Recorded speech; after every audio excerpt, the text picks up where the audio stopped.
All right, so it seems like Nick Foles is not that worried about the shoulder strain. The one thing, I mean, Carson Wentz is still on the mend. We don't really know how healthy he is. They've talked about he's practicing a little bit. They've talked about maybe they're going to start Nick Foles week 1 if he's healthy. What do you think about the Eagles' quarterback situation right now, knowing that Foles is injured? Well, I think Nick Foles, first of all, he's not injured. I mean, it's a little, if you look at him at the press conference, there's no ice anywhere on the shoulder. It's not wrapped.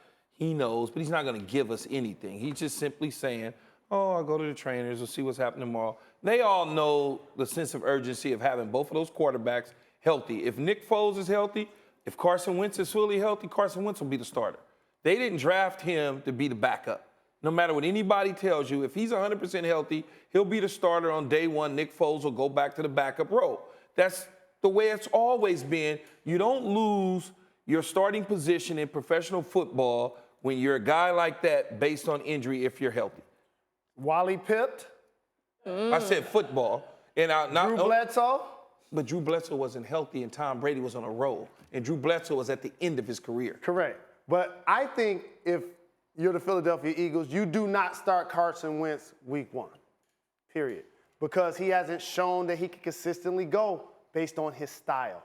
You hope Nick Foles is healthy. You put him out there for week 1. You ease Carson into the flow, and then you put him out there when he can fully practice, when he can fully engage himself, so you don't put him at risk. Do you think that practice, though, is that essential? Like for somebody like Carson Wentz right now? Remember, Carson Wentz barely practiced his rookie year. And guess what? He was the fine. starter. He was fine. Yeah. He didn't even really play. So I understand what Jalen, I understand what you're saying, but they didn't invest first-round pick in him to sit on the bench and watch Nick Foles. So let's say, for instance, Carson Wentz sits on the bench and Nick Foles gets off, and all of a sudden they just rolling. They 6-0 and 7-0 and now Carson Wentz is fully healthy. What do?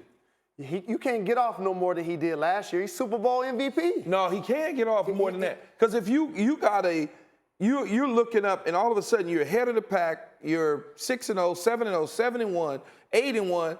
What are you going to do? And Carson Wentz is ready to play.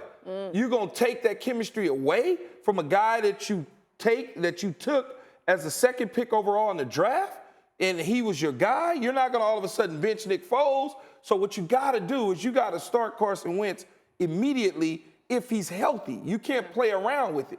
You can't do that. What Doug Peterson's actually said that Wentz's velocity accuracy has improved because he's had to be forced to focus on lower body strength and everything like that. Maybe he's actually better than ever, which is hard to imagine because he really was so good when he was healthy, even though the health has been a question mark. I mean, you're right.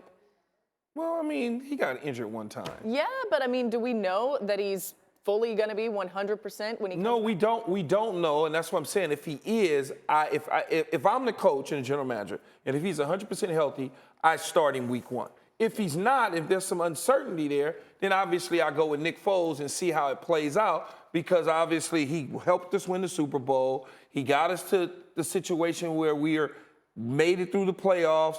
He's shown enough that we're comfortable with him at the quarterback spot, and we feel good about it. But the guy that I drafted as the number 2 pick overall is nice and pretty, and he's sitting right there. I've got to use him at some point. Yeah. I can't keep playing with him. But if he's not fully practicing and he's coming off of a knee injury, I don't think he's going to be 100% in a couple of weeks. That's my whole point. And I don't let it get 6 or 7 weeks. 2 or 3 weeks, you hope he's ready to go.